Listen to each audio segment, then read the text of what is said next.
In 1953, right around Thanksgiving, my father heard that his mother, who had been living with an elderly relative in Stoughton, Massachusetts, was going to have to find another place to live. But my father knew that she was very independent, and she had grown up on a farm in Ireland. Her name was Mary Jane McGuire.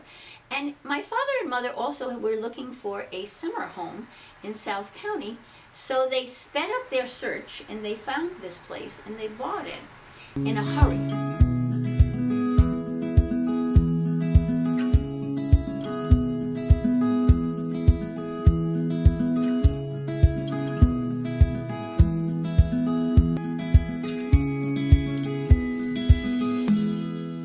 So my name is Maryann Knag, and I'm sitting in the living room of our summer cottage in Narragansett, Rhode Island, which my parents, Dr. Jim and Lucy McCaffrey, bought in December of 1953. And this cottage, which we only used as a summer house, was originally a one-room schoolhouse in what is now the north end of Narragansett. We believe it functioned from maybe 1850, by the time it was built, until 1880, when it was abandoned because bigger schools were built for the towns. Ultimately, it was moved across of Bridgetown Road to its present site at 32 Bridgetown Road. And you crawl under the floor of this house. There is no foundation to the schoolhouse part, nor to the 2 bedrooms added on to the back. There is some sort of a foundation to the kitchen addition away from the road. So this building sits on 4 rocks. And the reason for that is when the Rhode Island legislature appropriated the money to build the 22 schoolhouses, they were to be movable schoolhouses, because as time went by, they knew that the school-age population would shift. So they would ask after, when there was a shift, one farmer or other, can you put the schoolhouse in your yard? And certainly if the farmer had young children, he would say yes. And so these houses were constructed to be moved, and no property was bought by the legislature, just the building of the schoolhouses and the hiring of teachers.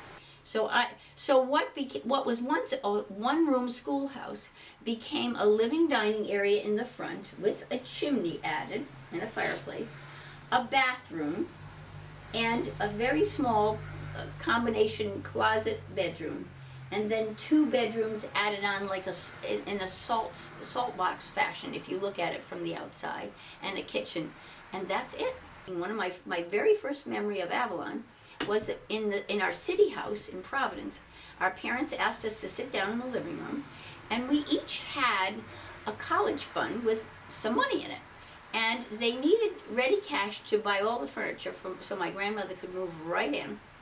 And they asked our permission, could we take your college money, could we use it to buy this house and furnish it quickly so Grandma can live there in the winter? I got to vote at age 7, yes, you can have my money, and I think it had $250 in the account. So I contributed to the purchase of this furniture. My grandmother only lived here until 1958, 5 years, and then she got sick and died. And we kept the family after that, just as the house, as a summer home. And once school was out, we'd fill the car with mattresses and dishes and clothes, and we would move down here for the summer, and then Labor Day we would move back.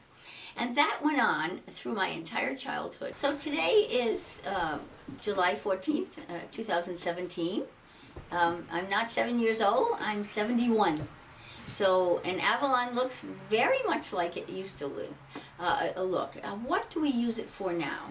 Well, no family lives here permanently, although because we live so close by on Pettaquamscut Lake in Saunderstown, when we have family reunions, we come over here, and it's really a playground for my children and our grandchildren. We have badminton games, we have cookouts, we serve wine out the back window, and we have 7-year-old bartenders passing out drinks. We drive a tractor around with a cart pulled behind it, and we give tractor rides. How has Avalon brought us together? That keeps changing over the years. For my childhood, it's where we spent our summers, and it was a peaceful, cool place And I hung out in the shack or the guest house and read one book after another, hiding out so my parents wouldn't give me another job. So it is a focal point for our family, even members of our family as far away as Texas and Wisconsin. Yes, Avalon, to some extent, is still a home for our family and a fun place to run around, but it's also a museum. It has many beautiful photographs of our families and our ancestors.